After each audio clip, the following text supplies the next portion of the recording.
wisdom teething lend me your ear. Dr. D Nice and FOUNT is here for the day. Want wisdom? We've got you. Wellness? We got you. Ears? You got two. Phones? It's got 3. Chambers? 4. In your heart for doing right? 5. Keys, your game's all tight. FOUNT. Get your mind right and your body tight. Get your mind right and your body tight. Get your mind right and your body tight. Hello. Welcome to episode number 104 of Talking Truth to Teen Issues, Tissues at You. How are y'all doing out there? Man, do you believe we're episode number 104? And here we are, about to talk about how to be popular. Our live stream is not super popular, but I know how to be popular in real life. I have a new light that I'm working with, and it's just casting weird shadows. We're just gonna make it work today, but I'll work on it for another day. The next time we go live, I'll see what I can do to make it look a little better. But for the time being, here we are. How are you all doing? Listen, I'm ready to just go over the 5 steps to being popular. And of course, you know, there are the other segments in the show where I give some health tips in our FOUNT section and in our sexuality and relationship section that we refer to as FOCK. Today, I'm making a plea for marriage as always. Teen Archetype, you know, everybody needs that Hypeman, and today is totally dedicated to the Hypeman.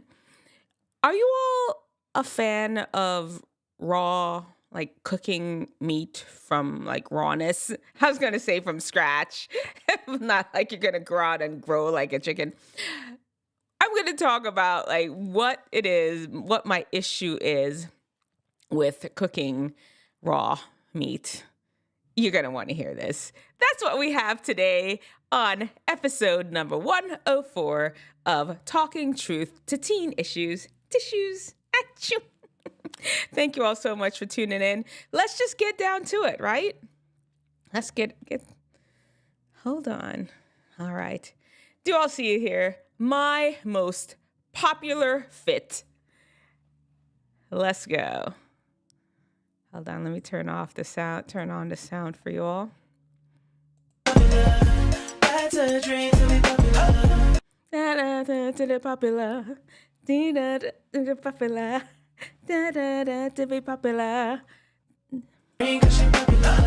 She mainstream 'cause she popular.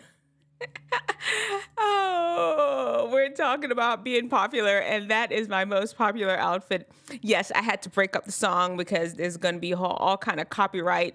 I loaded the whole reel or short onto YouTube, and it got like not a copyright strike, but it's limited and it has its viewing limitations. So that's why I'm not able to play the whole song for y'all, but y'all see it. That's my fit. I wear that thing all the time. If I want to go somewhere quickly, I'm putting on those very same black gladiator shoes, those black pants, and that black sweater that says faith, hope, love, peace, something like that. All right, but that is not the type of popularity we're talking about. We're not talking about popular outfits. I'm talking all about being popular, like people knowing your name. I want to go where everybody knows my name type situation. And the truth is, like, there are steps that you can take if popularity is your thing. If that's what you want to do, let me help you. These are the 5 things that have to happen. They don't necessarily have to happen in particular order. They must happen for you to achieve popularity. And number 1, we're just going to hop right into it. Number 1 is you must decide, what do you want? Do you want infamy? Or do you want fame? Do you want infamy or do you want fame? Do you want to be known as the hoe, the delinquent, the drug dealer that you can catch up with at the bathroom to get all the stuff that you need?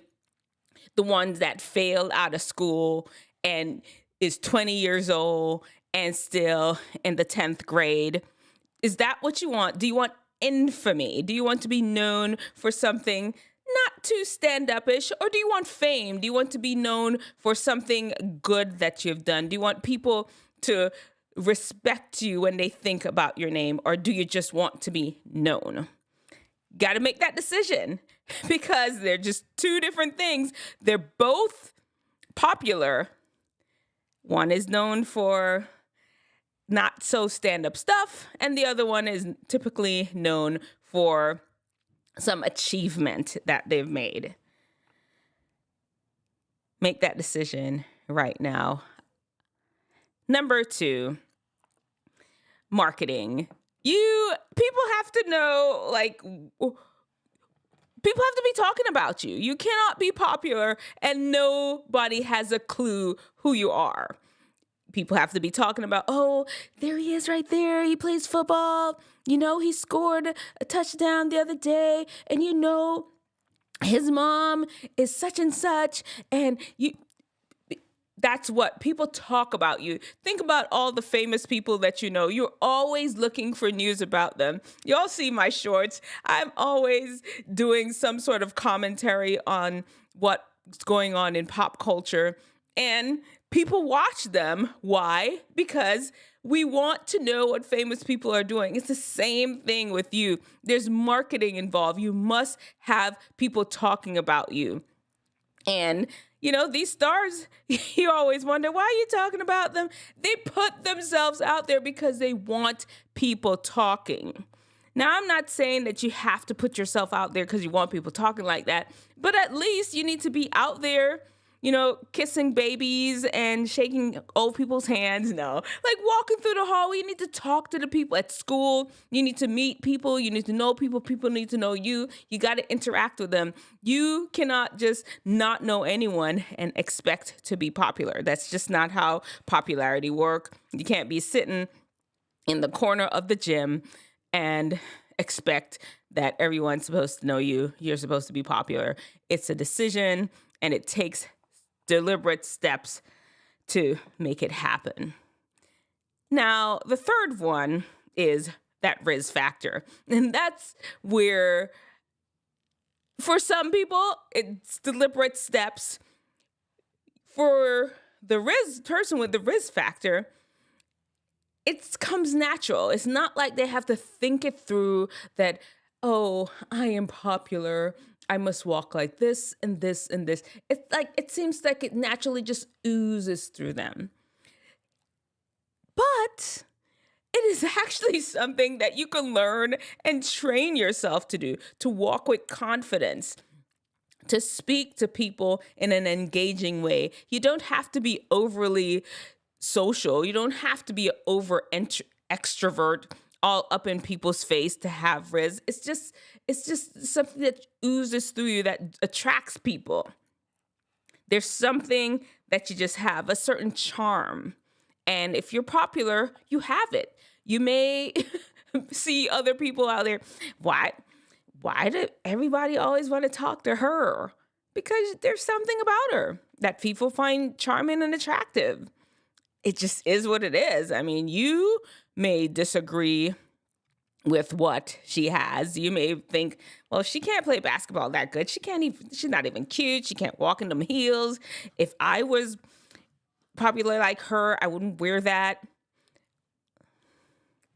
Nobody asked you. It just is what it is. There is something about a popular person. They have something inside of them that draws people naturally. That you can also train yourself a little bit to have that. All right, number 5. You want to be popular. What are you going to do with the popularity when you get it? You got to ask this. What are you going to do with it? Are you going to be like just a straight egotistical snob? Nobody can't talk to you. Nobody can't really come up to you except for during the hours of 5 and 6 on a Sunday with an appointment. Is that the kind of popular you're going to be, where there's just a lot of distance between you and your people? Are you going to be a woman of the people, a man of the people, where they can come to you and touch you and see you and feel connected to you? What are you going to do with the popularity? Is there a cause that you're going to take up to save the world, to bring more kittens home from the pound? What are you going to do with this popularity? It's something that you're going to have to answer and think about. How are you going to use it? Can you manage it? Are you going to like the idea of walking down the hall and everybody knowing your name? You want to be popular. These are things that you need to think about. Start working on ideas. I mean, I'm not saying you got to write a whole book about it or nothing, but it's got to figure some of these things out. The crew, the last one. You've got to have a crew. Popular people cannot be rolling by themselves. You need that cheerleader. You need those people to back you up. It doesn't have to be like, you don't have to roll deep. You don't have to have every single person in the high school in your class that's rolling with you. You have to have a crew, though. Even Jesus himself had a crew. He had 12 disciples. You cannot roll alone and expect to have popularity. So there you have it. What do you want to be popular about? What is your platform? What is your platform? Like, you're running for president with the election coming up, or you're running for a pageant. You all know Dr. D. Knight is a pageant queen. What is your platform? Are you marketing yourself as a person that's worthy of popularity? Do you have that Riz factor? What are you going to do with the popularity once you have it? Because with popularity brings some sort of power. And then who's your crew? Who are the people? Who out there hanging with you? Who's your supporters? That's a place to start. Let me know in the comment section below. What else do you feel is needed for popularity? And listen, while you're here, please subscribe and like the video. And I'm here live every single Wednesday at 8:45. Hop on in. Now we're going to have our FOUNT section. FOUNT is the 5 keys to wellness and wisdom to help you unlock your best. And I'm a whole doctor. I feel obligated to actually give you some sort of health teaching while you're here. Let's talk about sleep. 8 to 9 hours of sleep is needed. That's what is needed, absolutely, for you to be able to function well. If you want to help your anxiety, your depression, your inability to lose weight, your skin, your grades, your athletic performance, all of those things can be helped, can be benefited with consistent, good night's sleep. Not just the amount of sleep, the quality of the sleep also counts. Get some rest. Shut off those phones, shut off those televisions. Do people still watch television? I'm mostly just on my phone. And get some rest. All right. Let's see where we are. Our FOCK section. Bottom line. Here's the order. Number 1. Here's it. Here we go. Let's do it. Let's pull it up here. Hold on. Give me a second. Let me get rid of our T. So we got that.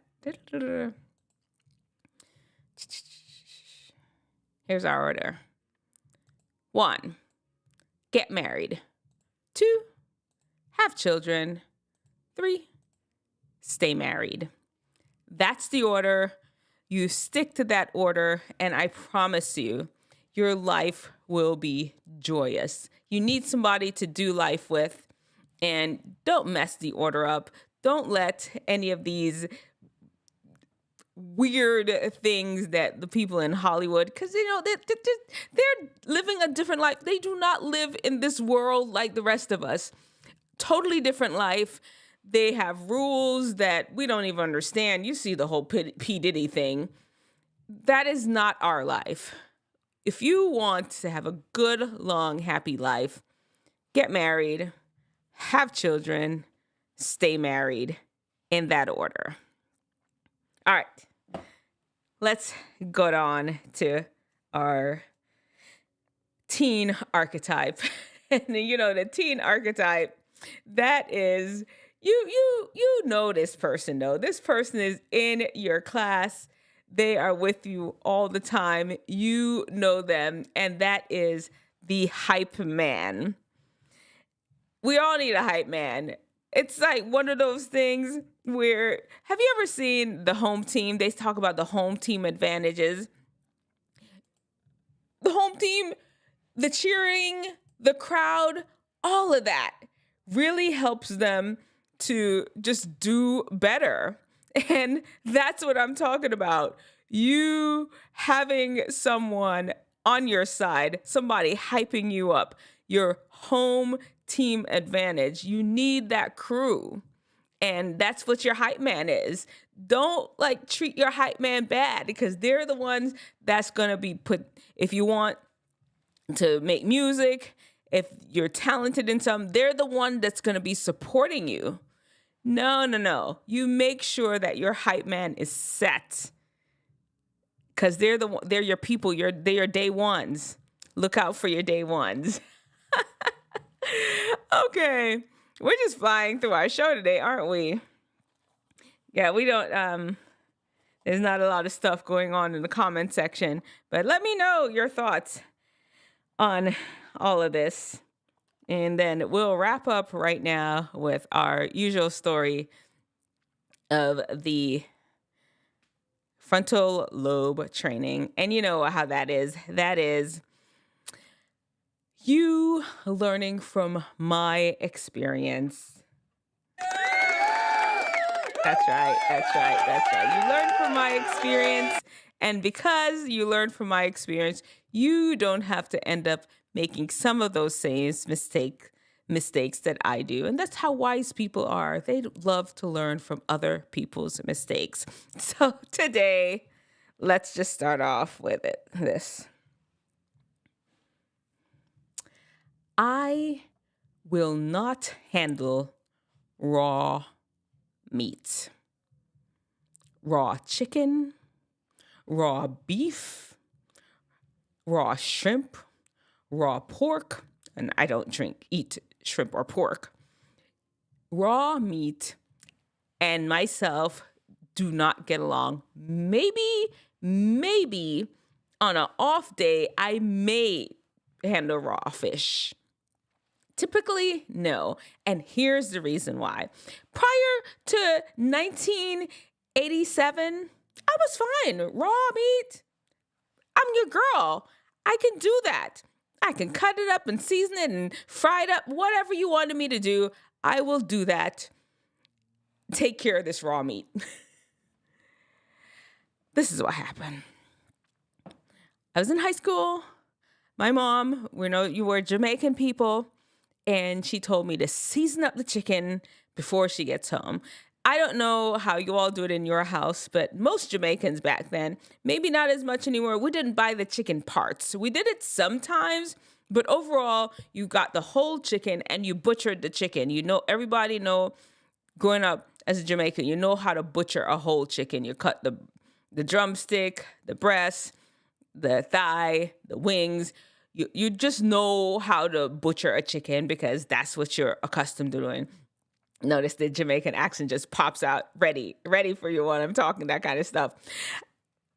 My mom said, fine. So I was there after school, butchering this chicken, getting ready to season it up with some onion, some scallion, some thyme. I don't think we were currying the chicken that day. Some salt, a little pepper, like a season. We just didn't cook up the chicken. Nothing special, just cook it up. And I was working on this chicken. Then I began to feel a little sweaty. Just like sweaty. Just a little.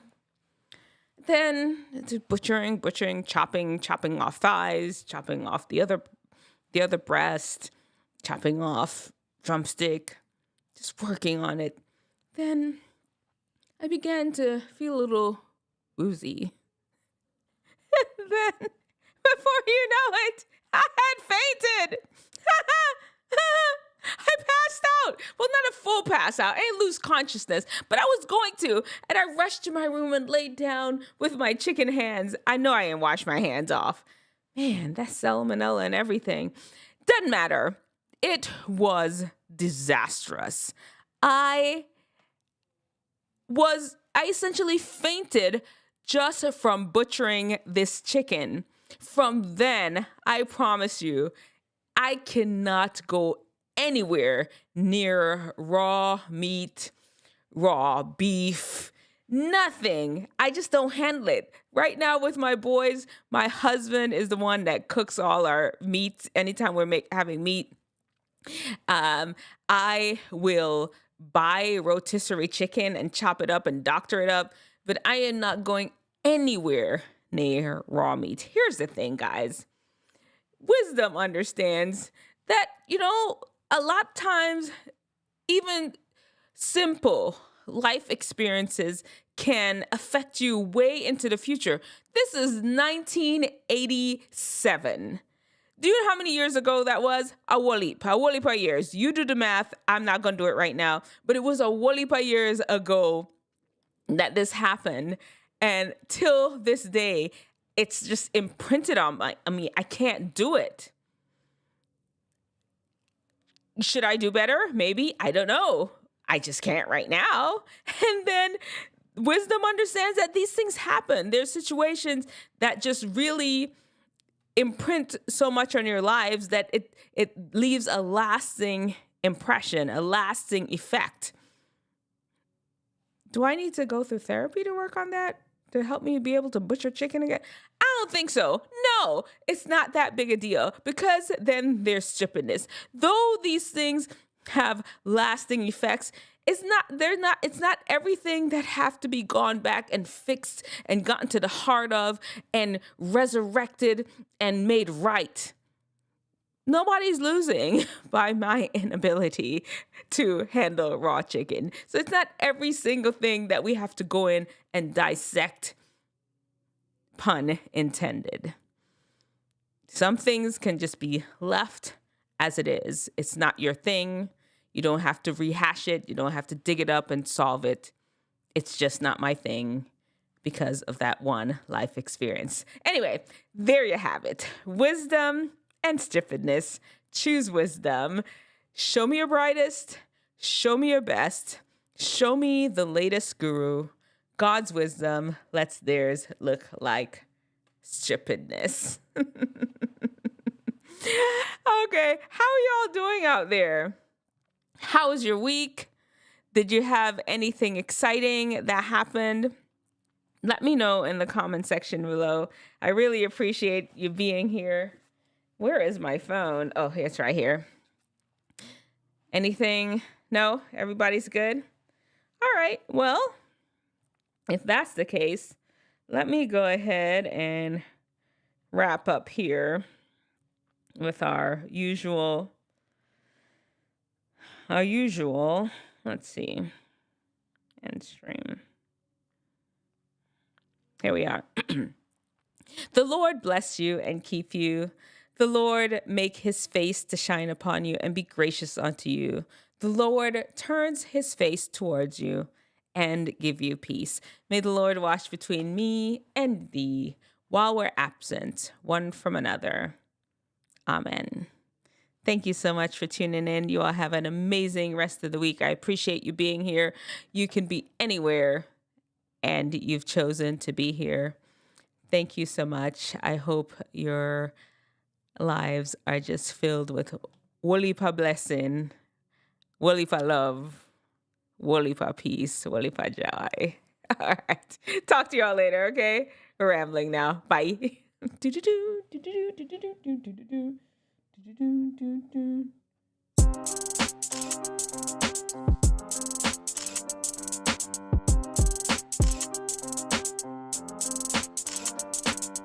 Wisdom teething lend me your ear. Dr. D Nice and FOUNT is here for the day. Want wisdom? We've got you. Wellness? We got you. Ears? You got two. Bones? It's got 3. Chambers? 4. In your heart for doing right? 5. Keys? Your game's all tight? FOUNT. Get your mind right and your body tight. Get your mind right and your body tight. Get your mind right and your body tight.